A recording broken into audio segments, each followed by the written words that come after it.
जवाहर झारखंड में हूं संतोष गंगवार। बुलेटिन की शुरुआत करेंगे धनबाद से आ रही बड़ी खबर के साथ, जहां अवैध शराब कारोबार के खिलाफ पुलिस को बड़ी सफलता हाथ लगी है। पुलिस ने अवैध शराब के संगठित गिरोह के मंसूबों पर पानी फेर दिया।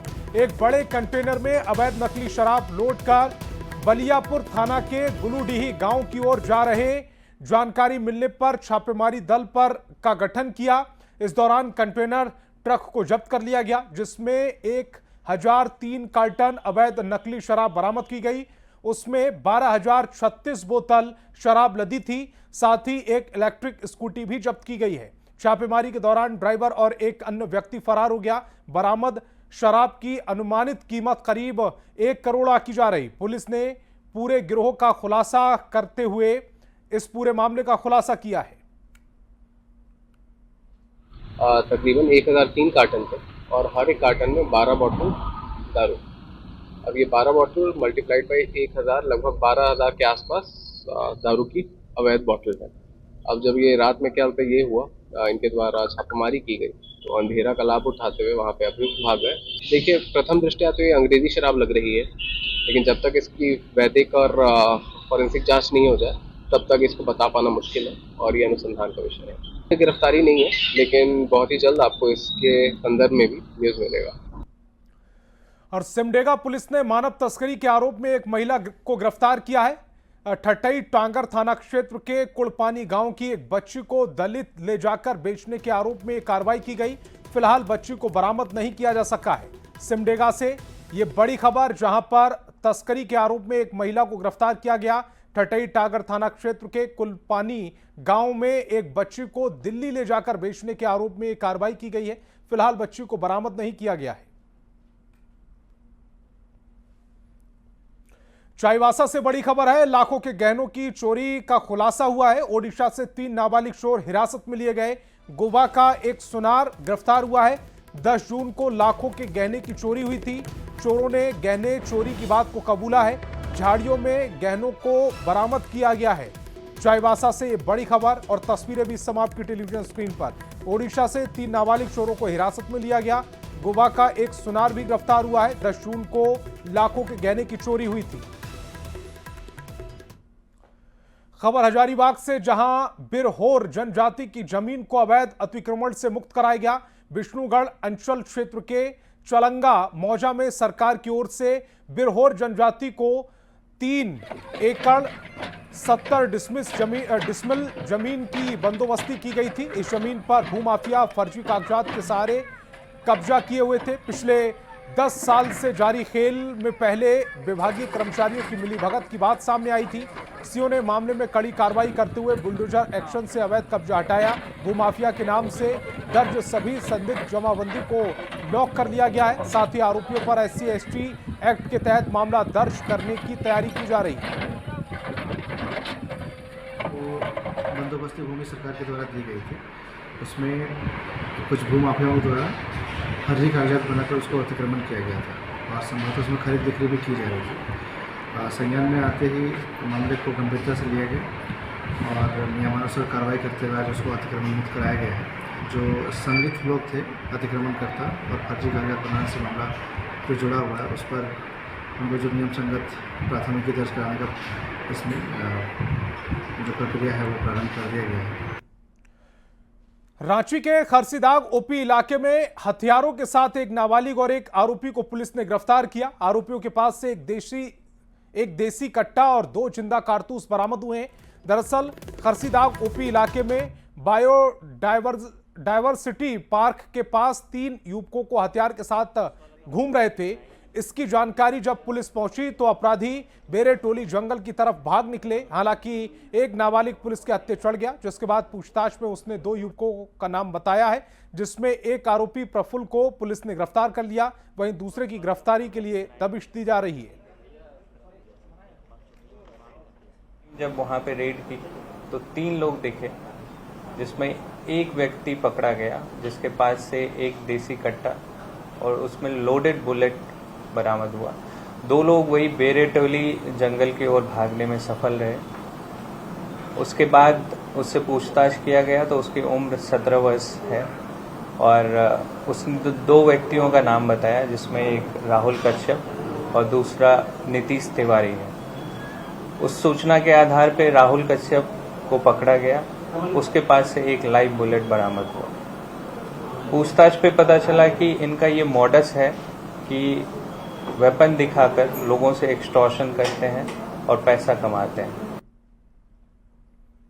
लाल आतंक के खिलाफ जारी निर्णायक लड़ाई में एक और जवान शहीद हो गया। झारखंड ओडिशा बॉर्डर पर केबलांग में आईडी ब्लास्ट की चपेट में आने से सीआरपीएफ के एएसआई सत्यवान कुमार सिंह शहीद हो गए। बौखलाए नक्सलियों की कायराना करतूत जारी है, लेकिन सुरक्षा बलों के जवानों का हौसला भी हाई है। पूरी खबर एक रिपोर्ट में।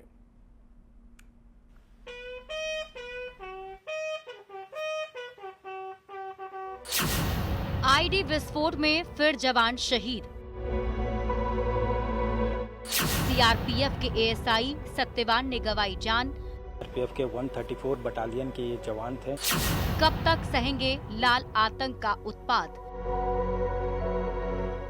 बोल रहा झारखंड, अब करो करारा वार।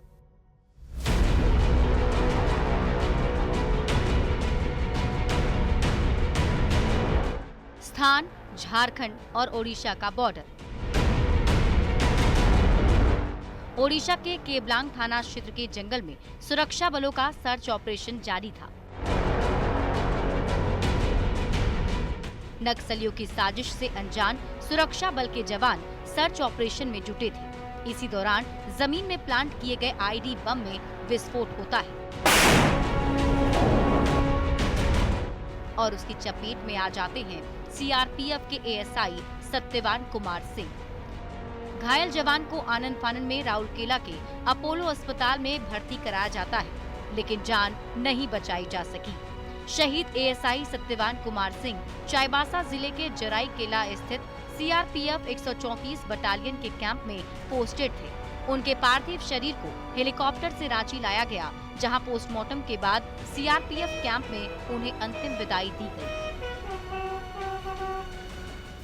ये घटना घटी है। निश्चित रूप से इस घटना को लेकर हम सभी मर्माहत हैं।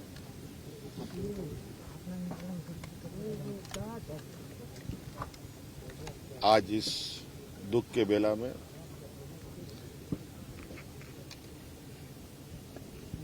इस जवान के पूरे परिवार के साथ सरकार खड़ी है।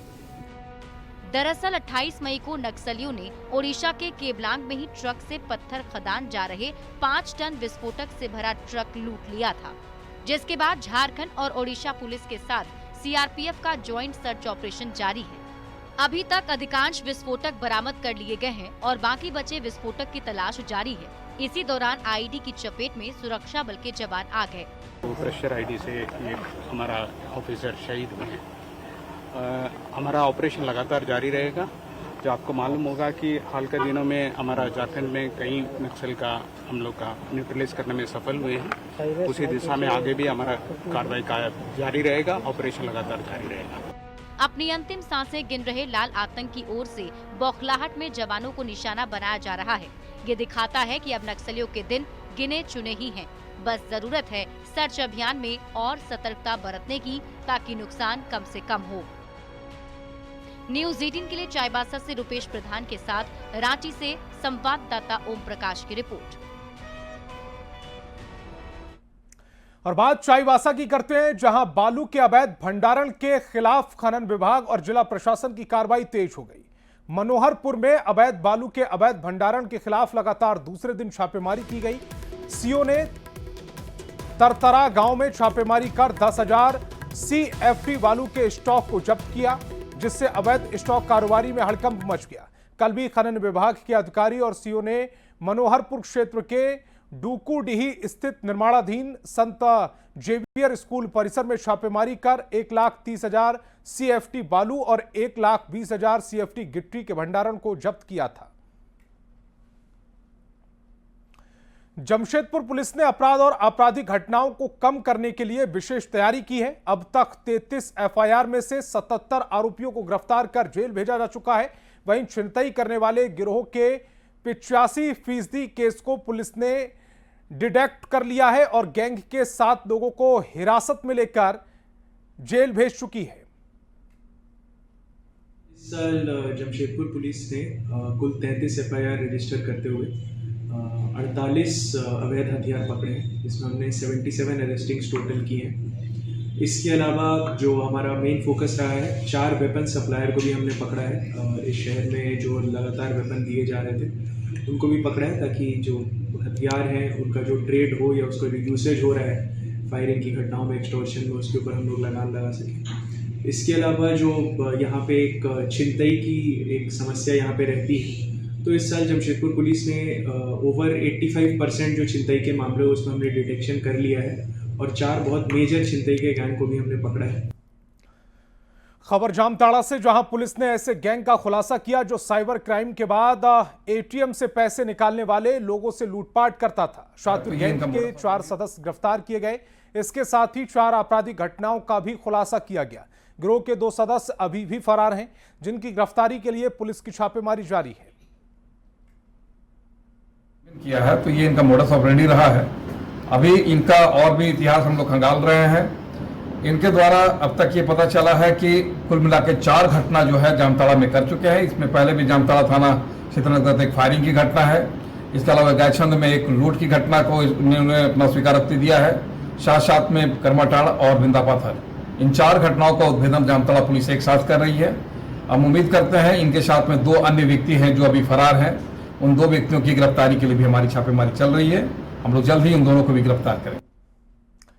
और देश भर में कोरोना वायरस का संक्रमण बढ़ता ही जा रहा है। धनबाद में भी कोरोना संक्रमित मरीज मिलने से लोगों में भय का माहौल है। जोड़ा फाटक रोड के निजी नर्सिंग होम में भर्ती एक मरीज कोरोना संक्रमित पाया गया। अभी तक प्रशासन की ओर से इसकी पुष्टि नहीं की गई। धनबाद डीसी ने कहा है कि कोरोना को देखते हुए प्रशासन अलर्ट मोड पर है और सदर अस्पताल में इसे देखते हुए सारी तैयारियां कर ली गई हैं। सिविल सर्जन ने लोगों से सतर्क रहते हुए कोरोना की लक्षण की जांच कराने के साथ ही प्रशासन को जानकारी देने की भी अपील की है। जो SOP मिला है स्वास्थ्य विभाग से, उसके अनुसार हम लोग जो है जोन्स क्लियरेंस कर रहे हैं। बाकी बेड डेडिकेटेड बनाने के लिए बात हो रही है। तो जैसे जैसे गाइडलाइन आएगा वैसे वैसे हम लोग कर रहे हैं। सदर अस्पताल को थोड़ा सुदृढ़ बनाने की कोशिश कर रहे हैं, ताकि अगर ऐसा कोई इंसिडेंट आता है, कोई मेजर इंसिडेंट आता है, तो हम लोग उस पर एक्शन ले सकें। आप लोगों से मुझे सूचना मिल रही है। अब हम इस पर तुरंत लगेंगे कि ये पेशेंट कहाँ का है, और उसके बाद अब उसका डिटेल लेने का, जो कहाँ से लाया, आइसोलेट हो जाएगा तो वहीं वो समाप्त भी हो जाएगा। कोई जरूरी नहीं है कि वो पहले, वो तो अभी पॉजिटिव होने का इंतजार किया जाएगा। अब पॉजिटिव मिल जाए, पॉजिटिव कंफर्मेशन होता है वहां से, तो उसके बाद फुल अलर्ट हो जाए। बिहार विधानसभा चुनाव को लेकर भारतीय जनता पार्टी ने पूरी ताकत झोंक दी है। चुनावी जंग जीतने के लिए झारखंड समेत देश के अन्य राज्य के नेताओं को बिहार दौरे पर भेजा जा रहा है। इस सूची में अकेले झारखंड से भी बीजेपी नेता और कार्यकर्ता शामिल हैं, जिनके हाथों में चुनाव प्रबंधन होगा। बिहार बीजेपी सह प्रभारी दीपक प्रकाश ने कहा कि महागठबंधन का कोई वजूद नहीं है। बिहार में विकास के नाम पर हम लोग जनता के पास जाएंगे। कल्याणकारी योजनाओं के लिए उन्होंने कभी काम नहीं किया। जब उनके पास अवसर मिले थे तो पूरे बिहार को अशांत बिहार, विकास के नाम पर शून्य काम और अपराधियों का तांडव पूरे बिहार में देखने को मिला है। उनके विरासत में हमारी सरकारें आई, एनडीए गठबंधन के बाद सरकार आई है। नीतीश जी ने बहुत ही अच्छा, बेहतर पानी, बिजली, सड़क, शिक्षा, चिकित्सा और अपराध मुक्त बिहार बनाने का काम किया है, और इसके लिए बिहार की जनता उनको बार बार शाबाशी दे रही है। जेएमएम के महाधिवेशन में पूर्वी सिंहभूम में 17 कमेटी मेंबर बनाए गए थे। बिष्टुपुर के एक निजी होटल में मंत्री रामदास सोरेन की अध्यक्षता में उन मेंबर्स के साथ एक अहम बैठक की गई। इस बैठक में विधायक मंगल कालिंदी, विधायक समीर मोहंती, विधायक संजीव सरदार मौजूद रहे। मंत्री रामदास सोरेन ने कहा कि बीजेपी राज्य सरकार की कल्याणकारी योजनाओं के खिलाफ जनता को भड़काने का काम कर रही है। अब सभी मेंबर घर घर जाकर सरकार की योजनाओं को बताएंगे, साथ ही लाभार्थियों को सरकार की योजनाओं का लाभ भी दिलाने का काम करेंगे। उस भारतीय जनता पार्टी का जो यहाँ जनता को गुमराह कर सरकार को बदनाम करने के लिए गुमराह करने का साजिश रचा रहा है, उसका विरोध में हम लोग सरकार की जो कार्य योजना है, जन कल्याणकारी योजना है, जिसको धरातल में उतारा जा रहा है, उस योजना को हम जनता तक पहुंचाएंगे। ऑर्गेनिक फार्मिंग को बढ़ावा देने के लिए रांची में कृषि विभाग की तरफ से वायर्स और सेलर मीट 2025 का आयोजन किया गया, जिसमें कृषि मंत्री शिल्पी नेहा तिर्की, कृषि सचिव अबू बकर सिद्दीकी भी शामिल हुए। कार्यक्रम के दौरान मंत्री शिल्पी नेहा तिर्की ने कहा कि झारखंड में जैविक खेती की संभावनाएं अपार हैं, पर अब तक इस ओर बहुत ज्यादा प्रयास नहीं किए गए। झारखंड में अब भी अधिकतर किसान धान पर ही निर्भर है, लेकिन अब सरकारी प्रयास किए जा रहे हैं, किसानों को बेहतर बाजार दिलाया जा रहा है और ऑर्गेनिक खेती पर किसान आत्मनिर्भर बने। मार्केट रिक्वायरमेंट जिस तरह का होगा उसी तरह से उनको भी उत्पादन करना होगा। साथ ही साथ सरकार को भी अपने तरफ से जो भी नॉलेज देने की जरूरत है, जो ज्ञान, जो एक्सपोजर किसानों के देने की जरूरत है, उस पर भी सरकार काम कर रही है और करेगी। साथ ही साथ टेस्टिंग और सर्टिफिकेशन एक बहुत अहम पार्ट भूमिका होता है इस पूरे ऑर्गेनिक मार्केटिंग और ऑर्गेनिक प्रोड्यूस में, तो उसमें भी सरकार काम कर रही है वर्तमान में, मगर उसको और बृहद स्तर में करेगी। और साथ ही साथ इस तरह का लगातार हम लोग मार्केट उपलब्ध कराने का कोशिश करेंगे किसानों को, ताकि किसानों के लिए एक उचित मूल्य उनको हम लोग ऑर्गेनिक प्रोड्यूस के लिए भी दिला सके। उद्देश्य है हमारे राज्य में ऑर्गेनिक खेती को बढ़ावा देना। आज तो पूरा दुनिया ऑर्गेनिक खेती, ऑर्गेनिक फूड की बातें बोल रहा है, तो हमारा राज्य में अपने आप को ऑर्गेनिक का बहुत सारा पोटेंशियल है कि हमारे यहाँ पे ऐसा भी हम लोग रासायनिक खाद कम यूज करते हैं, इसलिए ऑर्गेनिक खेती हो या नेचुरल खेती हो, ये दोनों में हमारे राज्य में काफी पोटेंशियल है। लेकिन जो भी किसान ऑर्गेनिक खेती करेगा उसको प्रोडक्ट को सही दाम मिलेगा, तभी तो आगे बढ़ेगा वो। और श्रावणी मेले की तैयारी को लेकर स्वास्थ्य विभाग के निदेशक प्रमुख डॉक्टर सीके शाही देवघर पहुंचे।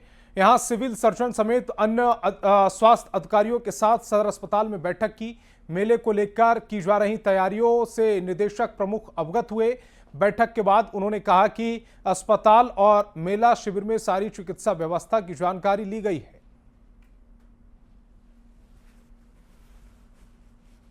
मरीज को ढोने के क्रम में भीड़ भाड़ के बीच और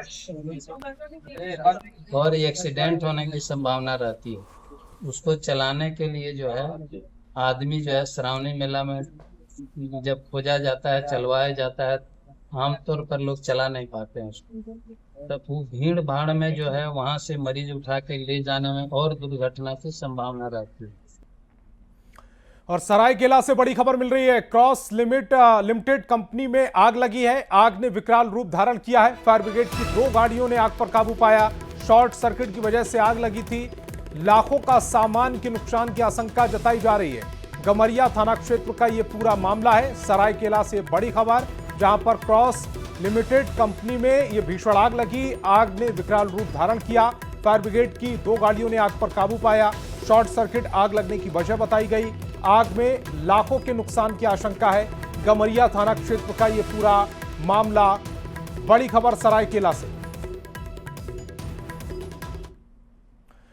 झारखंड आरजेडी के संगठनात्मक चुनाव में 3 दिग्गजों के बीच अध्यक्ष पद का चुनाव होना है। आरजेडी के पूर्व प्रदेश अध्यक्ष अभय सिंह, निर्वर्तमान प्रदेश अध्यक्ष संजय सिंह यादव और उपाध्यक्ष सदाकत हुसैन अंसारी ने अध्यक्ष पद के लिए दावेदारी की। आज दोपहर 2 बजे तक नामांकन का अंतिम समय निर्धारित था। इस समय तक सिर्फ 3 लोगों ने ही आवेदन किया। रविवार को स्क्रूटनी का दिन है और नाम वापसी की तारीख तय की गई है। अब देखना होगा कि 3 नेताओं में से कौन कौन अपना नाम वापस लेता है। झारखंड प्रदेश में बिहार से कमजोर राजद नहीं है और बिहार झारखंड के सभी जिलों में हमारा संगठन है और मजबूती के साथ झारखंड में संगठन बढ़ेगा और चुनाव लड़ने वाले सीटों को चिन्हित करके पूरा बरसात में राष्ट्रीय जनता दल सम्मेलन करेगा। विभिन्न क्षेत्रों के पदाधिकारी ये होंगे। लोकतंत्र में सबको अधिकार है और 1-2 साथी भी नामांकन किए। अब तो कल स्क्रूटनी है, स्क्रूटनी के बाद ही क्लियर हो पाएगा कि किसका नामांकन सही और किसका गलत है। तो इस बुलेटिन में फिलहाल इतना ही, लेकिन चलते चलते एक नजर हेडलाइंस पर भी। presented by